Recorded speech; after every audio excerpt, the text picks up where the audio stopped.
tadi. Setiap kemah ni kita ada kemah A sampai G tadi. A sampai G tadi, setiap kemah tu dia ada macam ni kan. A, okey, lembu 1. L1, L2, L3, L4, L5, L5, L7. Kemudian patah balik L8, 9, 10 sampai habis. Okey. Jadi faham tak? Faham Okey, jadi bila lembu ni kan, lembu 1. Lembu 1 maknanya bilangan ganjil. Ni bilangan genap. Okey. Lembu 1. Tengok sembelih mana?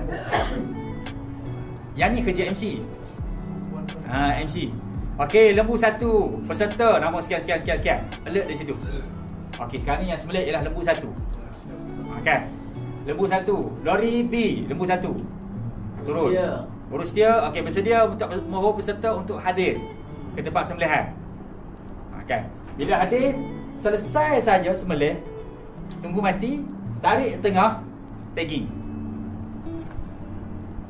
Kan? Ataupun sebelum tarik tu tagging siap-siap sebab kadang-kadang di tengah ni dia dah crowded.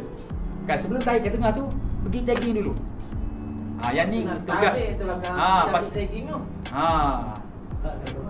Kebetai. Tak pernah tercabut lagi lah. Lepas pakai tali.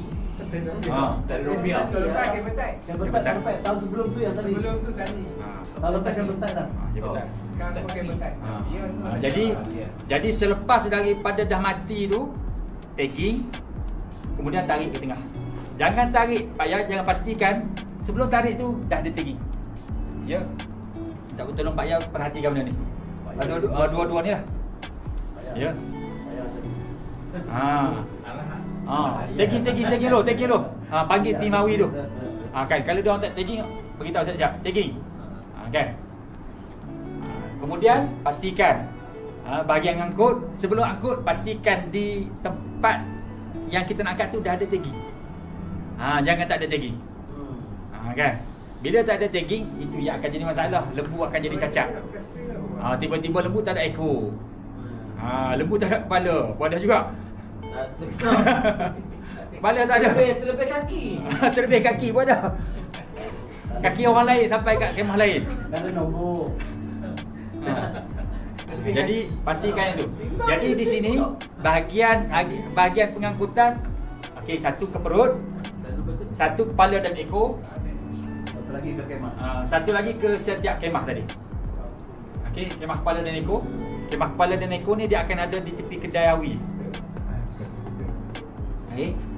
Tempat cuci perut ni dia atas sikit, tepi tu. Ada pai situ. Okey. Ni kemah kepala dan ekor. Okey. Tak payah. Ekor tak payah. Ekor tu Kepala dengan ekor tak payah lapar. tak payah lapar. Melainkan Ustaz Syafiq rajin, dia lapar siap-siap. Dah ala-ala takkan duduk saja-saja kot. Dia fikir lah. Dia fikir lah. lapar lah. Sambil lapar kot.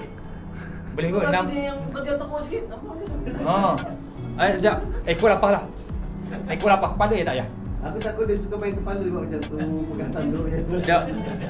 Tu tujuannya sebenarnya. Kalau tim ekor sebenarnya lapar ekor. Lapar ekor.